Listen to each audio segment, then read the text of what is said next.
karena yang benar itu benar.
Benarlah walaupun sukar, karena pada yang benar adanya sinar.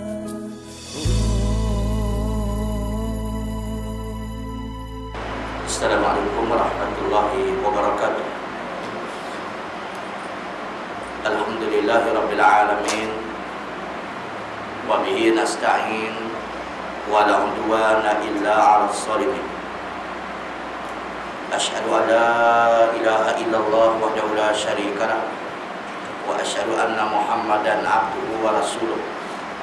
Allahumma salli wa sallim wa barik ala sayyidina wa maulana Muhammad wa ala alihi wa ashabihi wa ihtada bihadihi wa istanna bi sunnatihi ila yaumiddin, amma ba'd.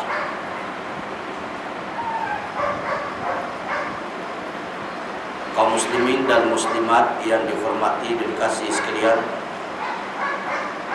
baik adapun pada malam ini insyaallah kita menyambung pengajian kita Nailul Awtar ke muka surat 662 dalam bab abwabu salat at-tatawwu', bab salat sunat. Yang pertama, bab solat sunat rawatib. Sunat rawatib ialah sunat yang mengiringi solat wajib, sama ada dikenali dengan qabliyah ataupun ba'diyah. Yang dipanggilkan sunat rawatib ialah sunat yang mengiringi solat yang wajib, sama ada dikenali dengan sunat itu qabliyah ataupun ba'diyah. Itu dikenali dengan sunat rawatib. Baik, hadis yang pertama diriwayatkan oleh Imam Ahmad, Bukhari dan Muslim rahimahullahu ta'ala. An Abdullah bin Umar qala hafiztu an Rasulillah sallallahu alaihi wasallam raka'ataini qabla zuhur wa raka'ataini ba'da zuhur wa raka'ataini ba'da al-maghrib wa raka'ataini ba'da al-isya wa raka'ataini qabla al-ghada. Kanat sa'atun la adkhulu 'ala an-nabiy Nabi sallallahu alaihi wasallam fiha fahaddatsatni Hafsatu annahu kana idza tala'al fajr wa adzana al-muazzin shalla rak'atain. Rawal Ahmad, Bukhari dan Muslim. Baik. Maksudnya dari Abdullah bin Umar, dia berkata, aku menghafal dari Nabi sallallahu alaihi wasallam 2 rakaat sebelum zuhur. Ada kata rawatib ni. Baik. 2 rakaat sebelum asar. 2 rakaat sebelum zuhur. Ada silap terjemah ni, kena betul-betulkan sedikit. Barang siapa ada kitab, tolong betulkan. Baik. Hafiztu an Rasulillah sallallahu alaihi wasallam, aku menghafal daripada Nabi sallallahu alaihi wasallam 2 rakaat sebelum zuhur. Baik. 2 rakaat sebelum asar. Potong waktu. Tak ada sebut. Potong. Ini silapan terjemahan. Baik. Ulang semula 2 rakaat sebelum zuhur, 2 rakaat selepas zuhur. Asar tak disebut lah. Tapi kalau baca dalam kitab tu dia sebut asar. Ini silap terjemahan. Baik. 2 rakaat selepas maghrib dan 2 rakaat selepas isyak dan 2 rakaat lagi ialah sebelum subuh. Jadi berapa tu? 10. Dan ada satu saat di mana aku tidak boleh masuk ke tempat Nabi SAW. Lalu Hafsah menceritakan kepadaku bahawa Rasulullah SAW biasa apabila fajar telah menyingsing dan muazzin sudah azan, dia solat 2 rakaat. Maka itu dikatakan qabliyah subuh. Jadi kaum muslimin dan muslimat dan berriwayat Imam Ahmad, Bukhari dan Muslim yang dihafal oleh Ibnu Umar radhiyallahu 10 rakaat. Ini dikatakan sunat rawatib. Saya ulang, sunat rawatib ialah sunat yang mengiringi solat fardu, sama dikenali dengan qabliyah atau ba'diyah. Baik. Nanti kita baca hadis dulu, baru kita terang bagaimana pembahasan ulama di dalam masalah ini. Baik. Seterusnya, An Abdullah bin Syaqid qala sa'altu Aisyah an salatin Nabi sallallahu alaihi wasallam faqalat kana yusalli qabla zuhur rak'atain wa ba'daha rak'atain wa ba'da maghrib rak'atain wa qabla fajri sintain. Rawal Tirmizi wa sa'ahu. Dan dari Abdullah bin Syaqid dia berkata, aku pernah bertanya kepada Aisyah tentang solatnya Nabi. Lalu dia menerangkan bahawa Rasulullah SAW biasa solat 2 rakaat sebelum zuhur, 2 rakaat sesudahnya, jadi 4 dah. 2 rakaat sesudah maghrib, jadi 6 dah. Dan 2 rakaat sesudah isyak. Sesudah isyak. Ini banyak terjemah silap kaum muslim muslimat. Dalam riwayat Tirmizi ini tak sebut isyak pun. Pengarang kitab terjemahan ni sebut isyak. Baik, saya baca Arab yang mudah kaum muslim muslimat, dia tidak terjemah di sini. Iaitu bahawanya sa'altu Aisyah an salatin Nabi sallallahu alaihi wasallam. Kata Abdullah bin Syaqid, aku tanya Nabi sallallahu alaihi wasallam, bahawasanya aku tanya Aisyah tentang solatnya Nabi sallallahu alaihi wasallam. Faqalat, Aisyah berkata, kana yusalli qabla zuhur rak'atain. Ada Nabi SAW semayang zuhur, ialah sebelum zuhur 2 rakaat. Wa ba'daha rak'atain, selepas zuhur juga 2 rakaat. Wa ba'dan maghrib, dan selepas maghrib 2 rakaat. Dan wa qabla fajr sintain, dan sebelum fajar 2 rakaat. Jadi dalam bab ini tidak disebut solatul ba'da. Selepas solat isyak tak sebut. Dan riwayat Imam Tirmizi ini, sahih hadis ini, cuma sebut 8 saja. Isyak tak termasuk. Baik. Wa akhrajahu Ahmad wa Muslim wa Abu Dawud bima'nahu lakin zakaru fihi qabla zuhur 4. Baik. Dia dikeluarkan oleh Imam Ahmad dan Muslim dan juga Abu Dawud. ada semakna dengannya, tapi disebut ditambah pada riwayat Muslim ni qabla zuhur arba'an, iaitu sebelum zuhur tu 4 rakaat. 4 rakaat. Jadi kaum muslim dan muslimat kalian, pada riwayat yang lain disebut 10 rakaat saja. Lebam tu. Di riwayat yang lain pula ada sebut 12 rakaat. Apa 12 rakaat tu? Iaitu 4 rakaat sebelum zuhur, 2 rakaat selepas zuhur, jadi 6 dah. Dan selepas maghrib 2 rakaat, jadi berapa? 8. Dan lepas isyak 2 rakaat, jadi 10. Dan sebelum subuh 2 rakaat, jadi 12. Gitu. Kalau kita baca dalam riwayat Imam Bukhari saja, ada sebut bahawa siapa yang sembahyang 12 rakaat satu hari satu malam, sembahyang tatawuk ni, sembahyang apa nama rawatib ni, bunya lahu baitan fil jannah, dibinakan bagi dia sebuah istana dalam surga. Baik. Di afdal dia sebelum zuhur 4 rakaat. Baik.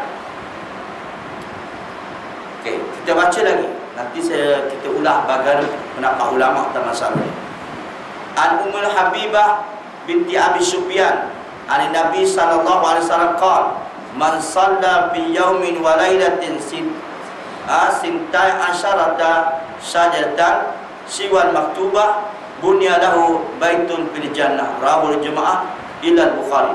Riwayat semua ulama hadis menekan Bukhari saja nak. Baik. Dari Ummul Habibah binti Abi Sufyan, dari Nabi SAW ia bersabda, barang siapa solat 12 rakaat sehari semalam selain solat wajib, maka akan didirikan untuknya 10 rumah di sebuah rumah di dalam surga. Dia kata sebuah istana dalam surga, 12 rakaat. Jadi dalam hadis yang awal sebut 10. Riwayat Imam Tirmizi saja sebut 8. Dalam riwayat kesemua ulama hadis menaikkan Bukhari sebut 12. Baik. Kita baca hadis dulu ya. Walafzu Tirmizi man sada yaumin wa lailatin sinta asyarata raka'atan bunya lahu baitun fil jannah arba'an qabla zuhur wa raka'atain ba'daha wa raka'atain ba'da al-maghrib wa raka'atain ba'da al-isya wa raka'atain qabla salatil fajr. Baik. Wa man shallahunna ba'da al-isya kana kamithlihinna min lailatul qadar. Ada lain tak? Tidak. Ini masuk bab lain. Baik. Terjemahkan hadis dulu. Dalam Tirmizi mengatakan, barang siapa solat 12 rakaat satu hari semalam, maka akan didirikan untuknya sebuah rumah di surga. Apa dia? 12 rakaat itu 4 rakaat sebelum zuhur, 2 rakaat sesudah zuhur, 2 rakaat sesudah maghrib, dan 2 rakaat sesudah isyak, dan 2 rakaat sebelum subuh. Maksudnya qabliyah subuh lah. Baik. Walin Nasa'i hadisu Ummi Habibah Tirmizi lakin qala wa rak'atain qabla asar wa lam yazkur rak'atain ba'da isya. Dan bagi Nasa'i, baik, hadisnya Ummul Habibah itu sama dengan yang riwayat oleh Imam Tirmizi, tapi Nasa'i berkata dan 2 rakaat sebelum asar, tanpa menyebut 2 rakaat sesudah isyak. Sunat sebelum asar ini oleh para ulama tidak dimasukkan dalam rawatib, tapi termasuk sunat biasa. Ini penting sikit lah. Nanti kita bahas kemudian. Baik, kita baca dulu apa kata pengarang kitab. Syarih berkata, 2 hadis di atas menunjukkan dianjurkan solat sunat seperti yang termuat di dalamnya, yang waktu-waktunya telah ditentukan dan disunatkan untuk melakukannya dengan rajin. Demikian menurut pendapat jumhur. Saya juga berkata, ada dalam bab ini menunjukkan disangatkan solat 12 rakaat ini sebagai sunat mengiringi solat wajib. Baik. Okeylah. Kita ambil pandangan ahli ulama dulu. Kaum muslimin dan muslimat kalian,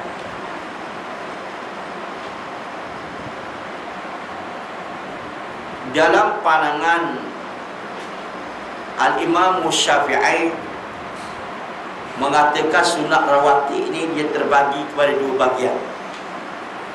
Bang, sunat rawatib ni ialah, kita faham tak? Sunat rawatib ialah sunat yang mengiringi solat-solat fardu, sama ada qabliyah ataupun ba'diyah.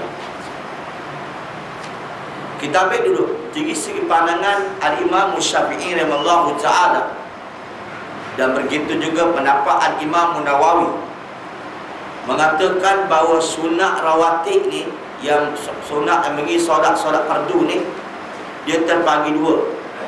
Pertama dipanggilkan muakkadah, sunat muakkadah.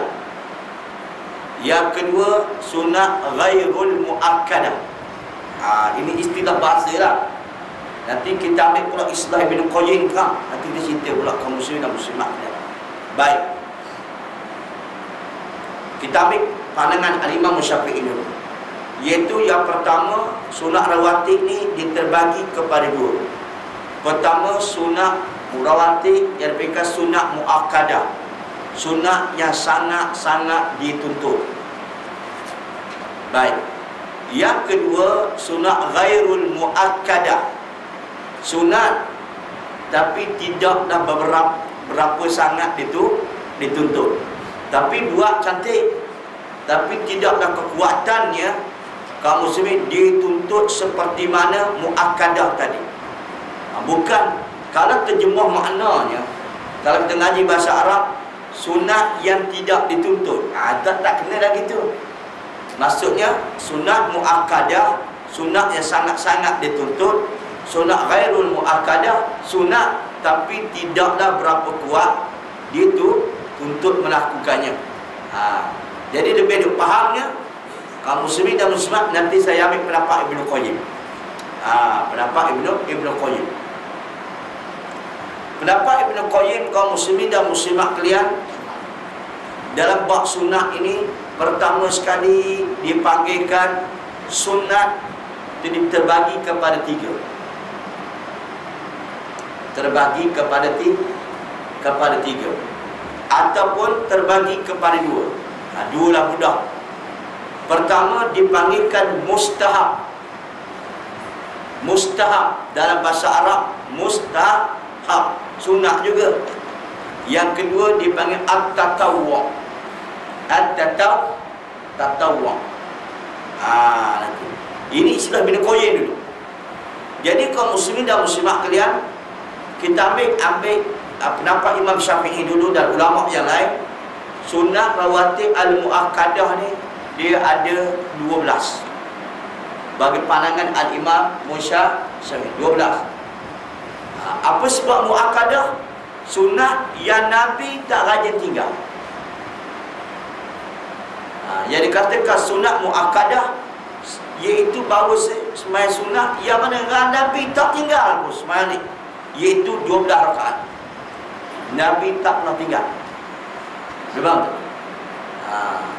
Apa dia? Itu dikata qabliyah subuh 2 rakaat, qabliyah zuhur 4 rakaat, ba'diyah zuhur 2 rakaat, jadi 6 kan.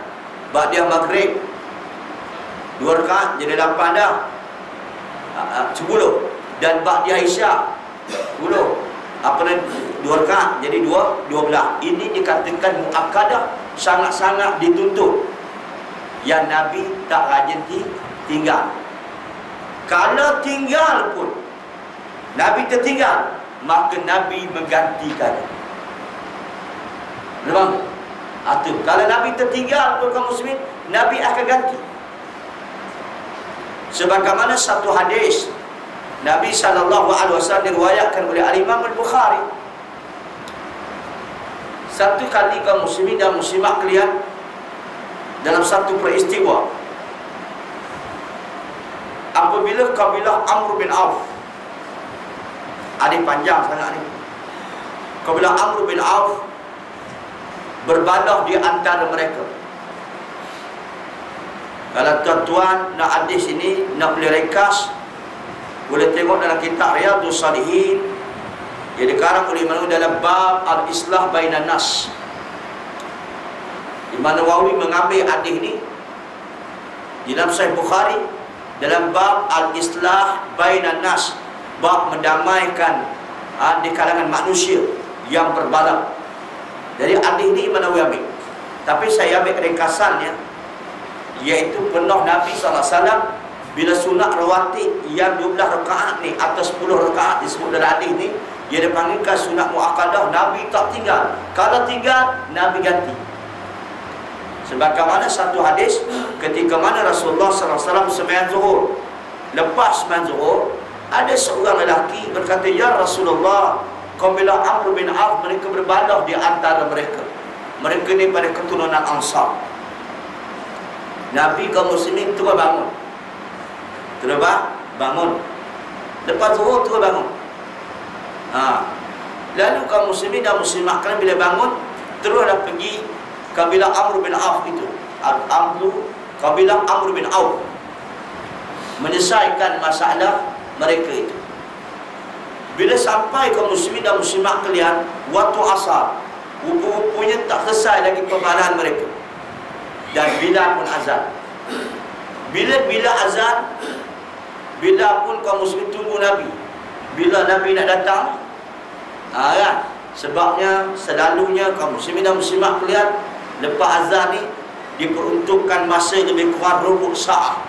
Rubuk sa'ah ni ialah lebih kurang dalam belah minit, dalam belah minit atau 20 minit. Barulah semayang, didirikan semayang fardu setelah azan. Jadi Nabi lewat seperti biasa. Lepas tu Bilal berkata, "Ya Abu Bakar, sekarang ni Rasulullah lewat seperti biasa. Sudi kau menjadi imam?" Kata Abu Bakar, "Kalau kau sudi, aku boleh jadi imam." Kan? Hadis ni acap kali saya terang nak menunjukkan pada kita, kalau tu imam ni tak ada. Selalunya imam kita lantik bertugas, imam rawatib ni tak ada, maka yang menentu siapa jadi imam, siapa dia? Bilal. Bilal itu kan tentu. Itu adab dalam Islam. Jangan nak tolak orang lain. Ini bila imam tak ada, tolak orang ni, tolak orang ni. Bilal tu kata, minta apa ni Encik Rahim jadi imam. Macam tu lah. Macam tu. Alright. Ataupun kaum muslimin dan muslimat kalian, sama cerita hadisnya, Abu Bakar pun jadi imam, takbir, tiba-tiba barulah Nabi datang. Orang kaum muslim berisyaratlah Nabi datang, pakak bertepuk tangan. Bila nak Abu Bakar tidak berpaling, bila ramai sangat bertepuk tangan, maka Abu Bakar pun berpaling. Lalu rupanya Nabi melalui celah-celah saf, akhirnya Nabi berisyarat kepada Abu Bakar untuk jadikan imam. Abu Bakar tak ada. Abu Bakar pertama takbir memuji Allah Ta'ala, turun ke belakang, Nabi pun naik jadi imam. Okey. Sesaat habis hadis ni, kaum muslimin dan muslimat dan Rasulullah tanya kepada para makmum, "Kenapa kamu bila berlaku dalam solat kamu bertepuk?" Kalau tepuk itu adalah untuk wanita saja. Dan apabila berlaku dalam solat, katakanlah subhanallah. Okey, jelas. Dan perkara ni dah ambil hukum dalam masalah itu. Lepas tu akhirnya, "Ya Abu Bakar, kenapa kamu tidak menjadi imam setelah aku berisyarat kepada kamu?" Kata Abu Bakar, "Tak layak bagi anak Abu Quhafah menjadi imam depan Nabi." Yang pertama habis cerita ni pula, maka Nabi semayang 2 rakaat selepas asar. Nabi semayang 2 rakaat selepas asar. Kan selepas asar itu dilarang untuk solat, maka Nabi semayang 1 rakaat. Maka di sinilah Al-Imam Nawawi rahimahullah ta'ala dalam bab membicarakan al-muhafazatu al-a'mal, bab menjaga amalan yang kita yang biasa buat. Jadi Nabi ni dia tertinggal semayang ba'diyah zuhur, kerana dah biasa buat, kerana dia sudah rawatib, maka Nabi buat di waktu yang lain, iaitu selepas asar.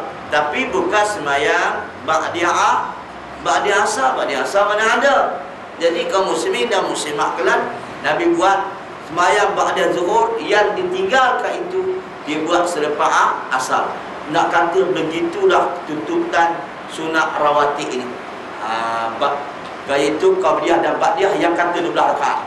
Itu sebab Al-Imam Ibn Taymiyah dalam rangkaan sunat rawatib ni, Ibn Taymiyah kata, kalau sunat itu sudah mencapai sunat muakkad, kalau orang biasa meninggalkannya dengan meremehkannya, di antara dosa kecil, kata Imam Ibn Taymiyah.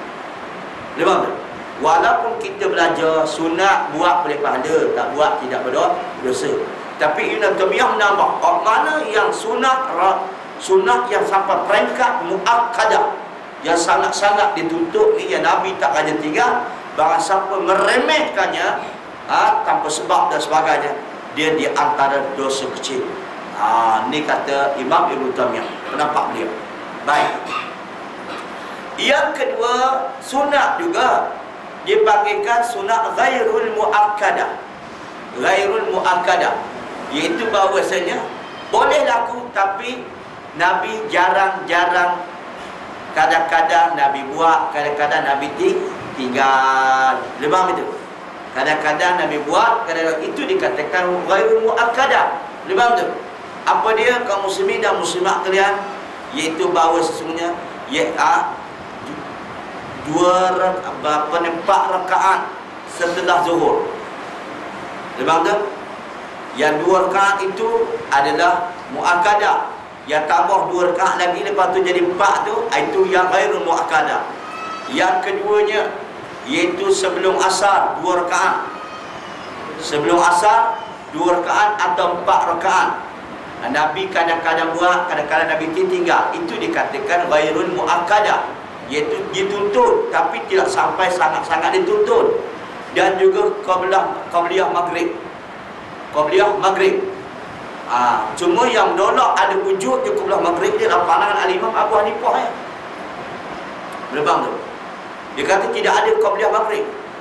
Sedangkan qabliyah maghrib ini tersebut dalam satu hadis riwayat Imam Al-Bukhari. Rasulullah kata, sallu qabla maghrib, sallu qabla maghrib, sallu qabla maghrib man sya'a, kata Nabi. Sembahyanglah kamu sebelum maghrib, sembahyanglah kamu sebelum maghrib, sembahyanglah kamu sebelum maghrib, barang siapa yang suka. Jadi di sini sembahyang qabla maghrib ni sabit daripada hadis. Cuma dia tidak muakkadah, dia tidak sangat-sangat dituntut, sebab kadang-kadang Nabi meninggalkannya. Tengah surau dan so kata tak ada sabit hadis ni. Tak kena ya. Yang sabitnya popek-popek ada. Qabla maghrib tak nak buat, betul. Pada popek-popek di luar sana baik buat. Lebam itu. Ni masalahnya. Bukan nak marah, cuma tinggi suara. Lebam itu. Dia jadi malah, tak tahu macam mana lah kaum muslimin. Orang tak nampak pada ibadat ni. Baik, tak tahu jadi malah sebab apa. Ya. Okey. Ibnu Qayyim Al-Jauziyah rahimahullahu taala, dia kata di dalam bab kaum muslimin dan muslimat kalian, sembahyang sunat ni ada mustahab dan ada at-tatawwu'. Mustahab bermakna al-muakkadah lah, yang sangat-sangat dituntut Nabi tak tinggal. Yang kaum muslimin tatawwu', yang kadang-kadang Nabi tinggal. Itu bicaraan Ibnu Qayyim dalam bab falsafah segi takrif mai sunat ini. Boleh faham itu? Baik. Okey ya. Kita ambil. Anda ustaz ni duk cara sunat-sunat pun hukum dah tetap dah. Buat boleh pahala, tak buat tak apa. Dia cara panjang buat ni. Kau ni nak datang belajar ni, jangan faham dalam bab Islam ni selapis, fahaman yang selapis saja. Okey. Tuan-tuan buka satu kitab. Belilah baca. Kitab tu bernama ialah 10 Kekasih Allah. 10 Kekasih Allah. Maksud 10 ni bukan 10 orang. 10 sifat kekasih Allah. Setengah orang dia beli satu buku 10 kasih Allah, 10 orang masuk surga. Itu bukan, itu tajuk yang lain. Dia pun beli, ustaz saya beli dah kitab tu, ustaz saya tengok rupanya 10 orang masuk surga. Bukan waktu. Ini 10 kekasih Allah ni dikatakan oleh Ibnu Jauzi. Dia kata adalah 10 sifat menjadi kekasih Allah. Di antaranya bercara kaum muslimin. Dia cara dengan kitab tu, ingat ya, dalam bab benda sunat ni kita ada kena 3 kepahaman. Kata Ibnu Qayyim Al-Jauziyah ada 3 kepahaman. Cuma kita ada satu je. Satu dah pegang sampai nak mati tu. Ada 3 kepahaman dalam bab sunat ni. Yang pertama dipaham dari sudut usul. Usul apa dia? Usul fiqh, yakni sunat buat boleh pahala, kalau tidak buat itu tidaklah berdosa.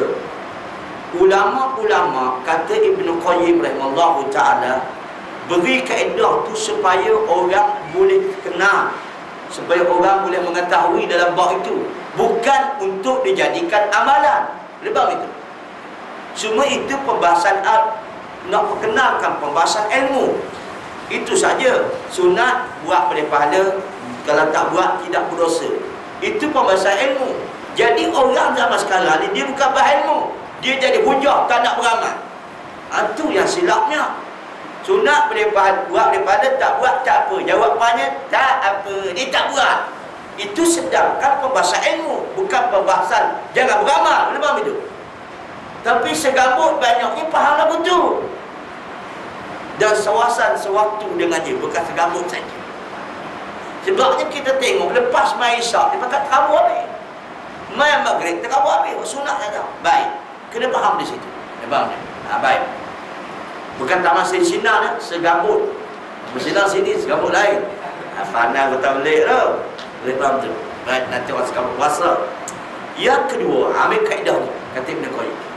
Sunat dia menampung nyawa yang wajib. Tahu sedap.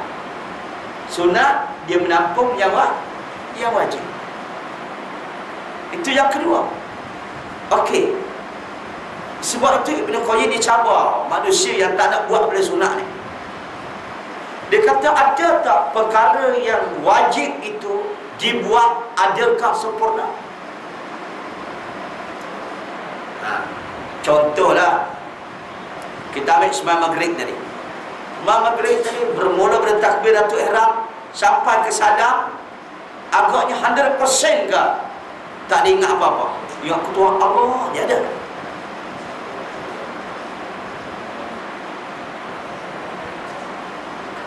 Baik. Okey, nampak tak ada jawapan. Itu sebab kamu sini, tuan-tuan belilah kitab tu. Kata Ibn Qayyim lagi, kenapa lepas solat kita lepas solat dituntut kata astagfirullah, astagfirullah 3 kali. Sedangkan sembahyang itu sendiri penghapus dosa. Dengar, itba'i sayyi'ata hasanata, itba'i sayyi'atan hasanah. Maka ikutilah kejahatan itu dengan kebaikan. Tambuha, kerana kebaikan itu boleh menghapuskan kejahatan. Jadi kita sembahyang dia hapus kejahatan. Tapi kenapa lepas solat ni kita suka kata astagfirullah? Sebab apa? Itu sebab dalam kitab sebelum kasih Allah tidak terang. Kerana kaum muslimin takut-takut, walaupun sembahyang itu menghapus dosa dah, takut dalam sembahyang tu ada benda yang terlalai. Ditambah lagi oleh Ibn Qayyim, kita boleh beri markah tak dalam sembahyang? Pernah tak kita ni bila sembahyang kita beri dan markah untuk sembahyang kita? Pernah tak? Mengaji sufi sikit malam ni, lepas kita sembahyang maghrib tadi, apa sembahyang mana? Pernah tak kita beri? Sembahyang fardu ke aku ni berapa markah boleh beri? Tak pernah kan? Lepas sembahyang habis gitu kan? Cuba beri markah. Rasa-rasanya ada kot. Dia nilai dalam solat tu, takbir lepas salam, mana banyak ingat, mana banyak tak ingat.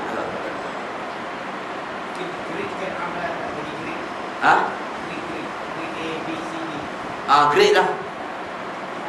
Beri markah lah mudah-mudah. Kita tahu sebab kita punya amanah. Kena jujur lah.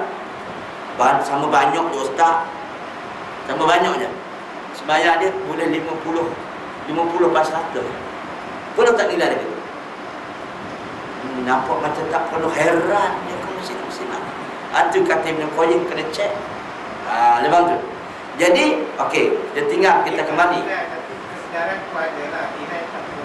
Ya. Tapi sedar tu ada, kesedaran tu ada. Baik. Nilai jarang dibuat. Jangan dibuat. Baik.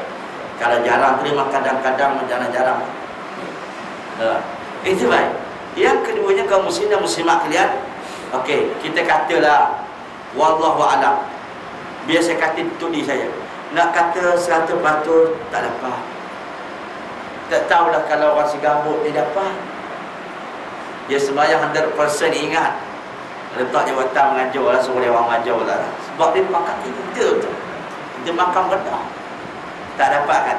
Bila kita tahu tak dapat, kaum muslim muslimat kalian, untuk menampung tentang yang kelalaian yang berlaku itu, maka itu sebabnya nampak ulama termasuk Ibn Qayyim kata bahawa sesungguhnya yang sunnah itu menampung yang tidak kesempurnaan dalam perkara wajib. Betul-betul. Baru kita ada semangat nak buat. Kaum muslimin dan muslimat kan. Kalau tuan-tuan tak nak main sunat, duk pegang sunat boleh pada. Kalau tak buat tak apa.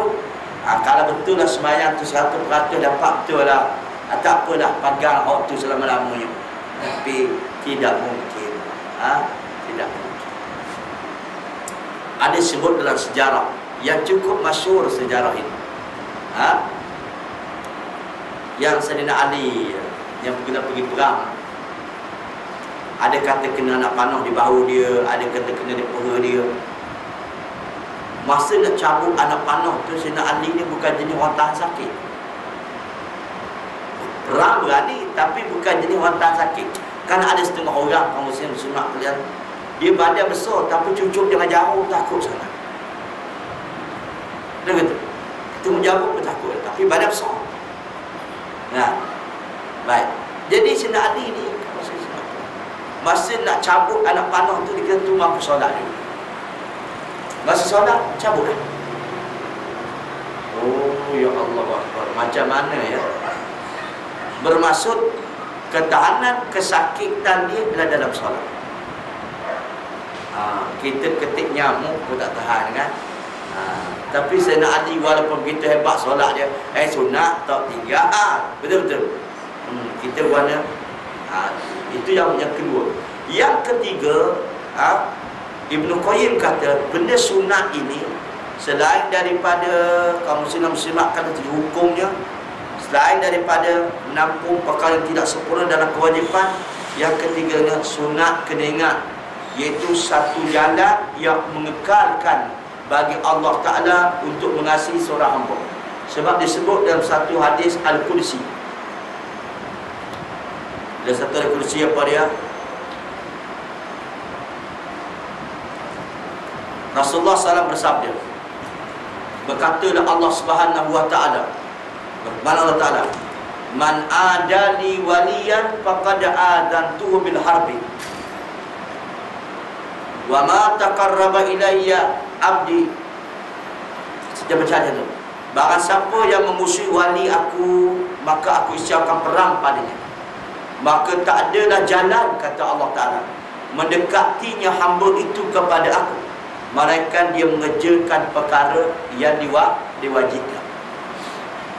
Dan sentiasalah aku kasih kepada hamba aku ini kalau dia mengerjakan perkara yang disunatkan. Jadi bahawa sungguhnya sunat ni, kata Ibn Qayyim Al-Jauziyah, untuk kaum muslimin dan muslimat bertambah kasihnya seorang hamba, seorang Allah, bertambah kasihnya Allah Ta'ala kepada seorang hamba itu.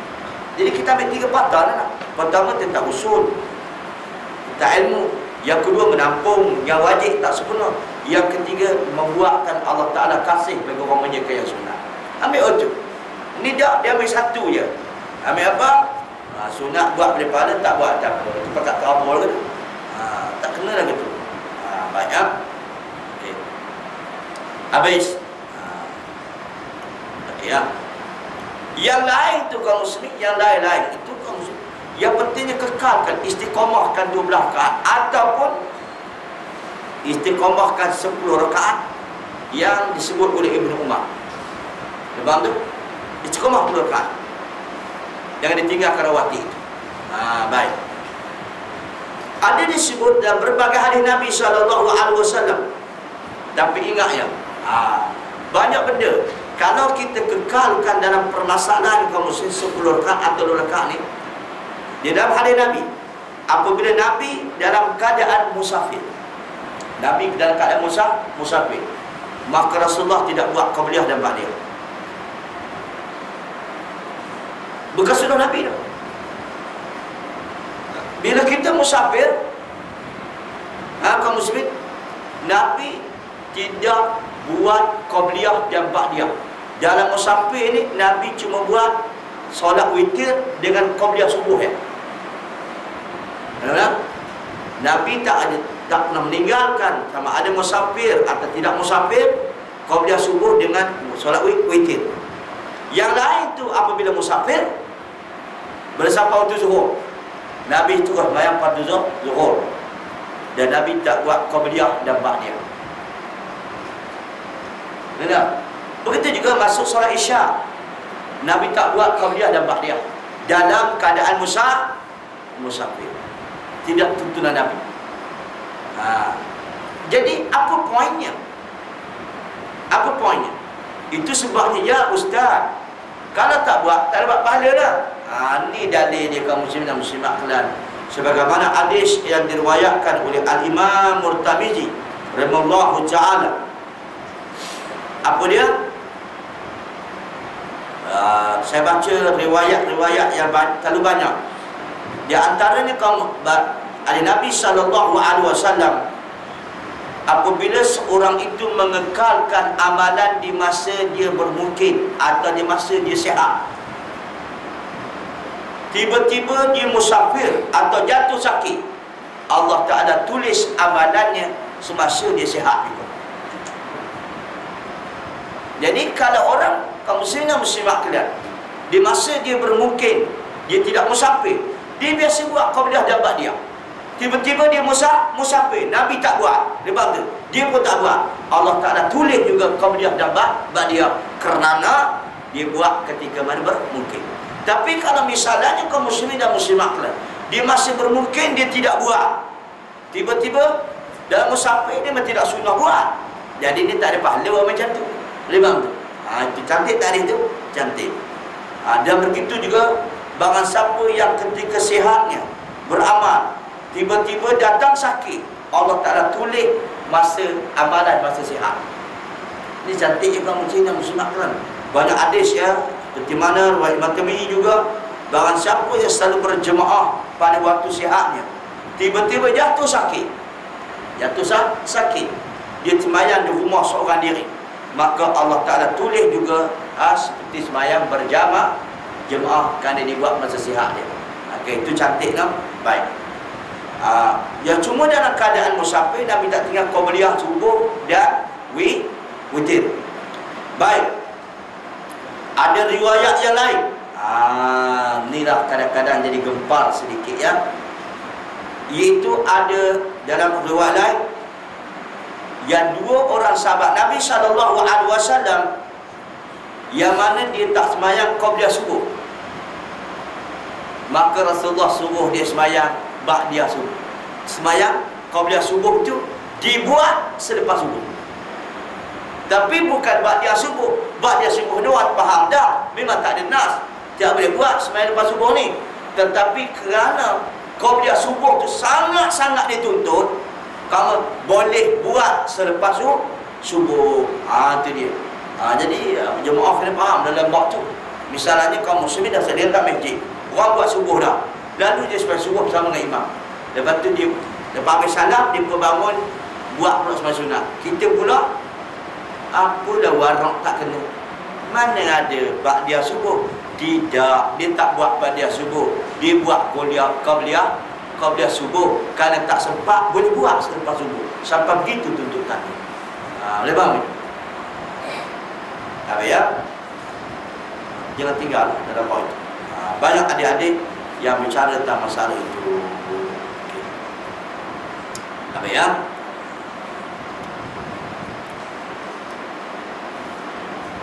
dan seterusnya. Masuk waktu dah? Ha? Oh, dah masuk dah. Seterusnya bab keutamaan 4 rakaat sebelum dan sesudah zuhur, sebelum asar dan sesudah isyak. InsyaAllah kita sambung dalam bab. Mari pulang ke dalam. Ada perbincangan?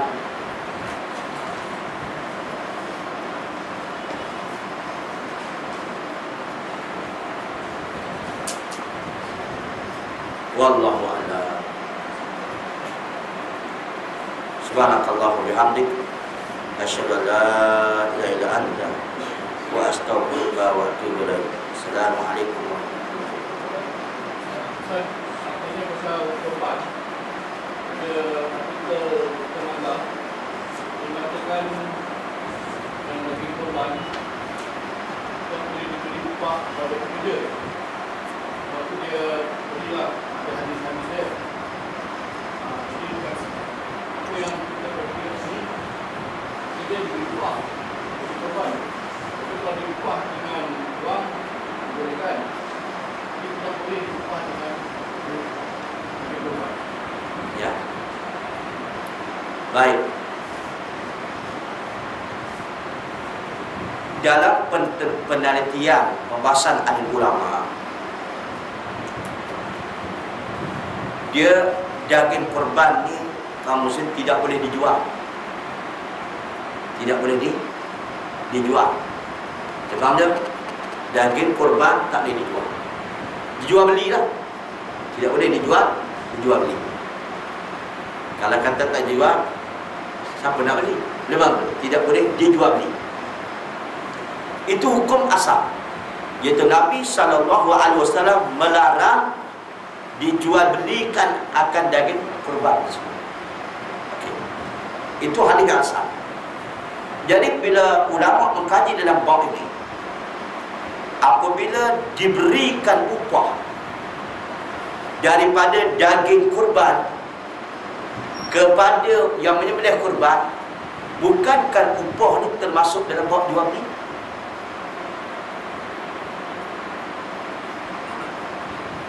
Itu soalannya.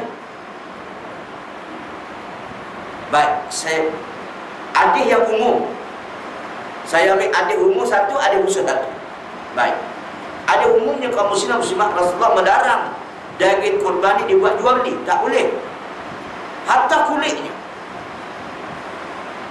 Apabila dimasukkan upah, misalnya kaum muslimin dan muslimat kalau orang tua sembelih lalu kata, boleh aku sembelih tapi aku nak upah. Upah dia apa dah? Upah dia kepala, upah dia ekor, upah dia benda-benda dalam. Dia bang. Jadi bila sebut upah, bukankah upah itu kalau kita bercarakan dalam bab jual beli termasuk dalam bab jual beli? Masuk tak masuk? Masuk. Nampak cerahin lambat tu sebut ni. Upah bermasuk ialah termasuk dalam bab jual beli. Jangan ada upah jual beli ni aku beli kita dia. Upah ni termasuk, kalau kita mengaji dalam bab fiqh bab jual beli ni, baru upah termasuk dalam bab jual beli. Jadi bila kita beri upah ke dia macam tu, maka tidak boleh. Ini termasuknya. Itulah yang orang ramai dah tersilap banyak dah tu. Jadi kalau kita nak beri upah kaum muslimin simakkan, kita beri benda yang lain, duit kepada dia. Benda ni minta maaf sebab ini bukan upah. Dia bang. Terkecuali kaum muslimin dan muslimat kita berkata upah, kita ambil dia kurban, kita agih-agihkan, maka dia pun dapat juga bahagian itu bukan upah, sebagai bahagian dapat daripada kurban. Itu lain cerita. Boleh faham tak? Apa? Yang kedua, ada yang khusus. Ada khusus. Tuan-tuan tengok dalam kitab Zadul Ma'ad. Dalam tak silap pembacaan saya, dalam bab kaum muslimin dan muslimat kalian, Nabi berkorban pada hari raya haji ni, iaitu 100 ekor kambing. Rasulullah SAW berkorban 100 ekor kambing. Maka Rasulullah menyembelih 60 ekor. Maka 40 ekor itu Nabi menyerahkan Sayyidina Ali untuk menyembelihnya. Diagihkan dengan kurban itu. Maka Rasulullah memberi upah daging yang lain.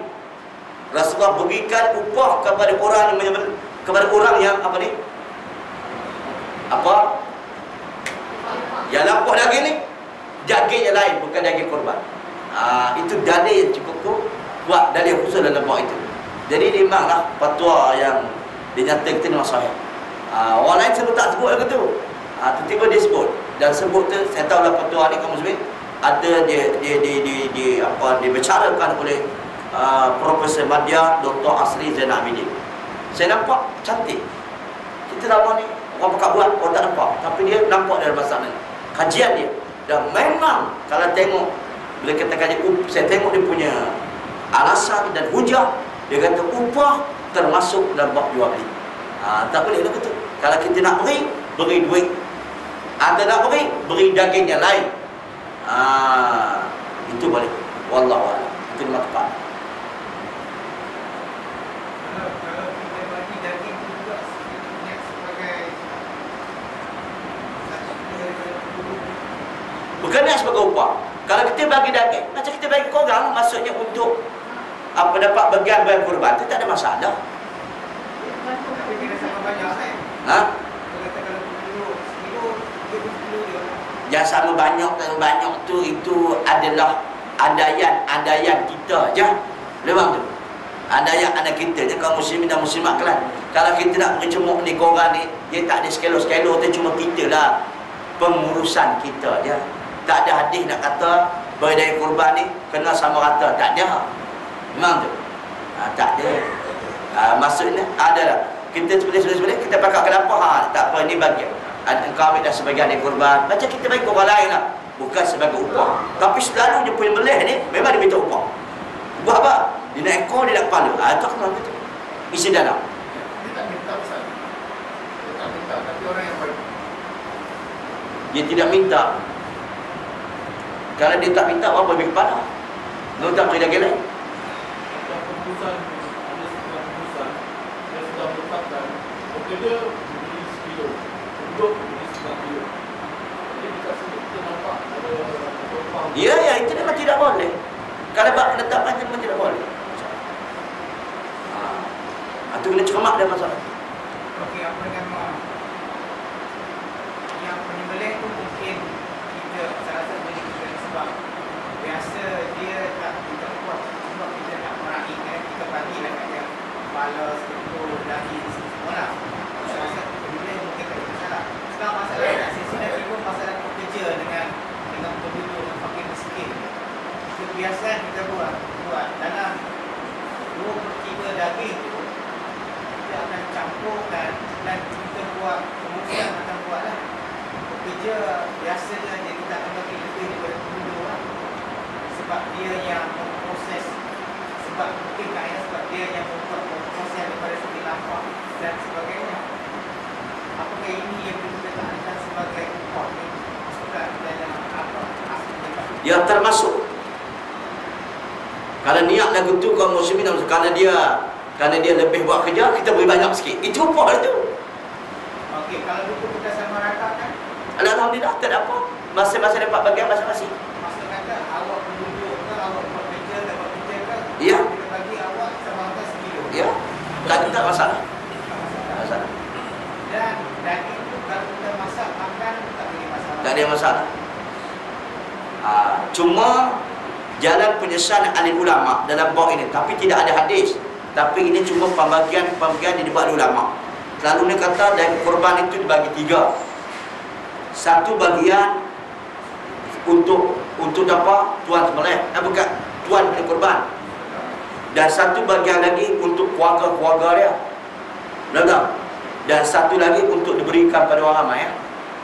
Itu yang lebih baik kata pendapat ulama. Tapi pendapat ini tidak ada landasannya, tapi kaum muslimin memang cantik. Itu cara pengurusan. Jadi kalau sembelih juga lebih, maksudnya ada benda lain lah tu. Berilah kaum muslimin sebab tak ambil ini kau, tak ada masalah. Itu kena jaga elok dan masalah. Maksudnya sekarang kalau surau nak buat, kita tak boleh kita fikirkan dia kerja untuk penduduk. Awak buat tak buat, kita nak bisa buat. Ya, macam tu. Macam tu yang terbaik. Ya, itu.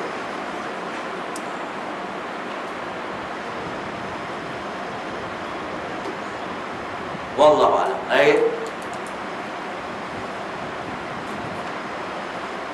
Subhanakallah wa bihamdik, asyhadu an la ilaha illa anta wa astaghfiruka wa atubu ilaik. Assalamualaikum